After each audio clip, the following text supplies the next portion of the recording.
स्वच्छ जल का सबसे बड़ा प्रत्यक्ष स्रोत है? ऑप्शन ए समुद्र जल, ऑप्शन बी नदी जल, ऑप्शन सी कूप जल, ऑप्शन डी वर्षा जल। Wrong answer, explanation not available.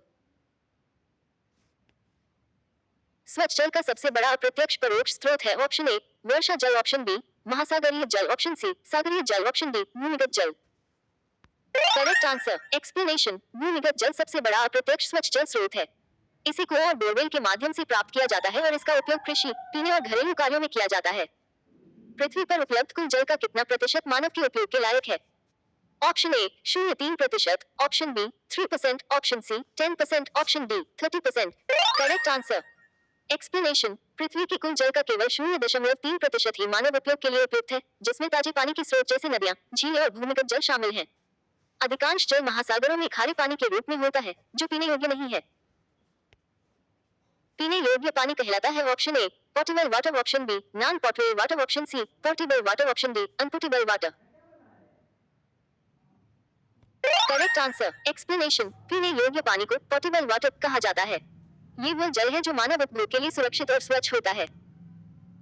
जलमंडल, वायुमंडल एवं स्थलमंडल के बीच जल के चक्रीय वृत्तीय संरचन को कहा जाता है। ऑप्शन ए कार्बन चक्र, ऑप्शन बी वायु चक्र, ऑप्शन सी जल चक्र, ऑप्शन डी जीवन चक्र। Correct answer, explanation. जल चक्र या हाइड्रोलॉजिकल साइकिल वो प्रक्रिया है जिसमें जल का लगातार वाष्पीकरण, संघनन और वर्षा के रूप में स्थानांतरण होता है, जो स्थल, जल और वायुमंडल के बीच संबंध बनाता है। हाइड्रोलॉजिकल साइकिल किस चक्र का समानार्थी है? ऑप्शन ए कार्बन चक्र, ऑप्शन बी नाइट्रोजन चक्र, ऑप्शन सी फास्फोरस चक्र, ऑप्शन डी जल चक्र। Correct answer, explanation. Hydrological cycle जल चक्र का ही अन्य नाम है, जिसमें जल का वाष्पीकरण, संघनन और वर्षा जैसी प्रक्रियाएं शामिल होती हैं। जलमंडल में जल के चक्रीकरण का सर्वप्रमुख कारण है? ऑप्शन ए सूर्य द्वारा होने वाला विभेदक ऊष्मीकरण, ऑप्शन बी चंद्र की परिक्रमण गति, ऑप्शन सी पृथ्वी की घूर्णन गति, ऑप्शन डी पृथ्वी की परिक्रमण गति। Correct answer, explanation. जल चक्र का प्रमुख कारण सूर्य की ऊष्मा है, जो वाष्पीकरण की प्रक्रिया को प्रेरित करती है। सूर्य की ऊर्जा के कारण महासागरों और अन्य जल स्रोतों से जल वाष्प बनता है, जो बाद में संघनित होकर वर्षा के रूप में वापस धरती पर आता है।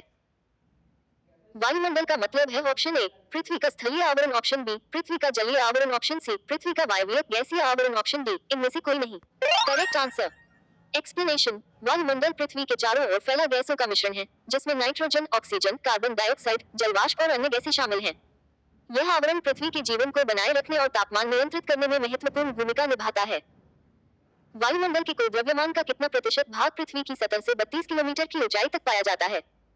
Option A 9%, option B 39%, option C 69%, option D 99%।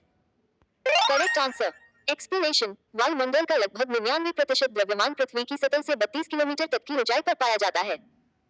इस ऊंचाई के ऊपर गैसों का घनत्व अत्यधिक कम हो जाता है, जिससे ऊपरी वायुमंडल में जीवन या अन्य प्रक्रियाओं का प्रभाव नहीं होता। वायुमंडल का पृथ्वी से संबंध जुड़े रहने का प्रधान कारण है? ऑप्शन ए पृथ्वी की घूर्णन गति, ऑप्शन बी पृथ्वी की परिक्रमण गति, ऑप्शन सी पृथ्वी की गुरुत्वाकर्षण शक्ति, ऑप्शन डी इनमें से कोई नहीं। Correct answer, explanation. वायुमंडल पृथ्वी की गुरुत्वाकर्षण शक्ति के कारण पृथ्वी के चारों ओर बंधा रहता है। गुरुत्वाकर्षण बल वायुमंडल की गैसों को पृथ्वी की सतह के निकट बनाए रखता है, जिससे जीवन का अस्तित्व संभव हो पाता है।